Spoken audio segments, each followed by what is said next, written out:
This is NPR's All Things Considered. I'm Noah Adams. And I'm Linda Wertheimer. The two young men who killed 13 people at Columbine High School last April and then killed themselves left 5 videos explaining what they were planning and why. Time magazine correspondent Tim Roche has seen them. He is co-author of Time's cover story on the Columbine tapes this week. He joins us by telephone from New York City.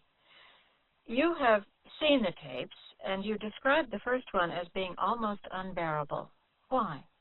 Well, as the tape begins, you find two young men sitting in a lazy boy recliner, eating Slim Jims and drinking Coca-Cola, and in one of their laps is a bottle of Jack Daniel's whiskey and a sawed-off shotgun that he's named Arlene. It's very troubling to watch the videos because they at times come across as two normal kids, except for the shotgun in their lap. They come across as regular adolescents talking about life, talking about girls, talking about music, talking about video games. But then they also follow tangents of hate and rage, in which they talk about how much they cannot stand Jews and blacks and Asians and other minorities. And then they say, you white people don't think you're any better. We hate you just as much. So it's very frightening as you watch the tapes because at times they seem very normal, and at times they seem almost paranoid, and at times they seem as if they're suffering from a mental illness. At times you think they must be high on drugs, and at times you think they must be evil or possessed. You say in the article in Time that Eric Harris and Dylan Klebold were steeped in violence and drained of mercy. How could that be? I mean, they were middle-class children. They'd had lots of advantages. They had nice parents. Did they seem to understand why they were the way they were? They didn't. In fact, what they blame is an element of social cruelty that's hard for many of us to understand, because as you talk to their friends and adults who knew them, they seemed, as you said, to be adjusted children. They were active. They had a circle of friends. One played soccer. The other one was in a drama club. Yet these two boys seemed to view themselves in a way that nobody else did. They saw themselves as being at the bottom of the social ladder. They had one view of themselves that nobody else held.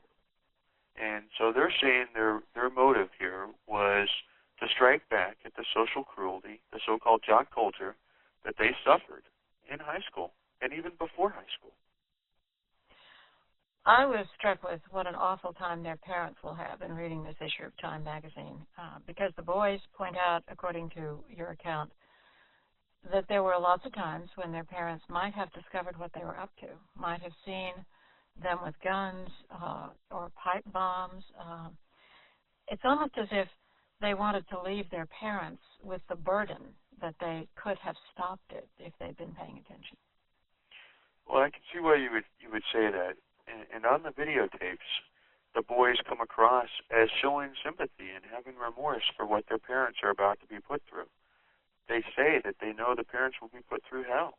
They know the parents will be asking themselves, what did they miss? What did they do wrong? And their message to the parents is there was nothing you could do. You cannot understand the rage we feel.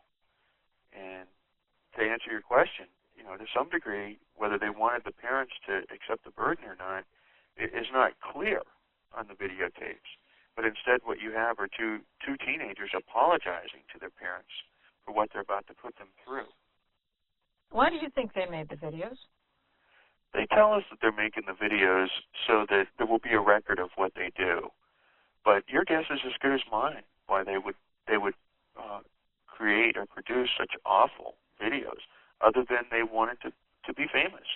They want to be not just martyrs of the dispossessed, but the subjects of movies.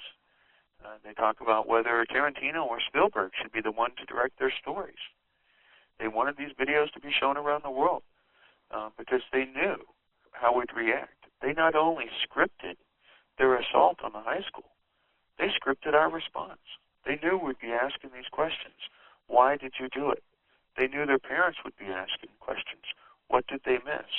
They knew that legislators would look at changing gun laws. Like I said, they almost scripted our response to this. Tim Roche, thank you very much. Thank you for having us. Tim Roche, correspondent for Time magazine and the co-author of the Columbine tapes, which is the cover story in this week's magazine.